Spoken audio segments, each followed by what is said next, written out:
The Hill is reporting on the next phase of the far-right takeover of government. Citing deficits, House GOP to take aim at entitlements. So this is what Bernie Sanders warned of the day that the Republican tax bill passed. He said, listen, so here's what they did. They just passed a tax bill. 83% of the benefits of this bill goes to the top 1%. This bill raises taxes on everybody making $75,000 a year or less over a 10-year period. So what I need everybody to understand is this adds about $1.5 trillion to the deficit, and the Republicans are going to come back very shortly and say, oh, now we have to do something with entitlements. What do you mean you have to do something with entitlements? You could have just not passed a bill that gave a giant tax cut to the rich and corporations. Corporations were paying a 35% tax rate, and now they cut that to 21%. Giant cut for corporations at a time when corporations are already paying a historically low percentage of the tax burden. Corporations used to pay 33% of the federal tax burden in the 1950s. Now they pay 9%. And Trump just made it less. The Republicans just made it less. And now they turn around and they go, well, obviously we don't have a choice. We got to cut your grandma's fucking Social Security. What?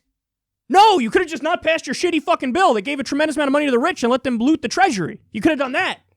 But no. At the same time, they're increasing military spending over $100 billion.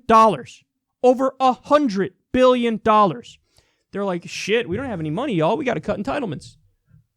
You could have not given money to the rich, colossal amount of money that they didn't need, and you could have not spent $100 billion more on the military when we're already bombing 8 different countries. We already have 900 military bases around the world that cost $100 billion a year to maintain. Did you know that the fucking cost of the air conditioning for our military bases alone every year is over $1 billion? There's a million ways you can cut. If you want to, cut back a little bit on the spending, okay, cut one of those things. Shut down some of our military bases. Don't give such a big giveaway to the rich. Cut back on corporate welfare.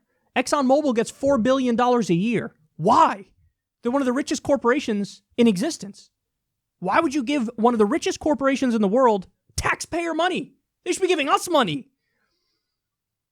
They say, oh, it's for research and development. No, it's not for research and development. They have enough money to do their own fucking research and development. It's because they bought your punk asses. It's because when there's an election cycle, the ExxonMobil and Chevron and BP and all these different companies just fork over money to Republican politicians, and then they turn around and give them whatever the fuck they want. Big banks get $80 billion a year. A giant subsidy, $80 billion a year. For what? For what? Meanwhile, 30 million Americans don't have health care. 45,000 people die every year because they don't have access to basic health care. Half the country, half of workers make $30,000 a year or less. 76% of the country is living paycheck to paycheck. But no, we got to cut entitlements. The fucking peanuts that we give people as an earned benefit, we got to cut that. The one thing that helps you, we got to cut it. Got to cut it. And whenever you if you bring up universal health care, they'll be like, we can't afford it. We can't afford it. It'll actually save money if we do universal health care. Did you know that? Our current system would cost $49 trillion over 10 years, our healthcare system. If we do Medicare for all, that is $32 trillion. We save $17 trillion. But nobody will tell you that. They won't tell you that. They'll just act like anything for you, we can't afford it, we got to cut it, no matter what. Anything for the rich, anything for corporations, anything for the military-industrial complex, blank check. Your government's broken, man. I'm here to tell you that. Your government is fucking broken.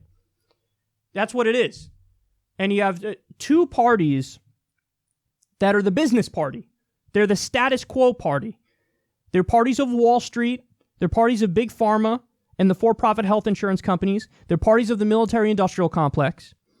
It's not fully equivalent. I'm not here saying they're exactly alike. It's 2 wings of the business party. So one of the parties is a little bit more open-minded and tolerant on social issues. Congratulations, Democrats. And one of the parties, it'll throw you a bone every now and then on economic issues, on healthcare, whatever, wages.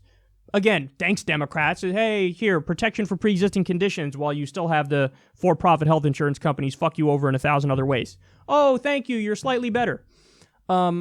But that's not going to inspire anybody to go vote for you, and you're not fixing the system. We're all on borrowed time when we act like this. And now we're moving actively in the wrong direction, 1,000 miles an hour. Earned benefits. You paid into that your whole life. And then when you finally get to the age where you can reap the rewards and reap the benefits that you paid into, they go, now we're going to cut that. So they want to rob you. They want you to pay into it, and then when it comes time for you to get out of it, they go, nah, we disagree. That's what they're doing. They're fucking robbing you. They're taking your money, they're robbing you, and they're using it to bomb innocent people overseas.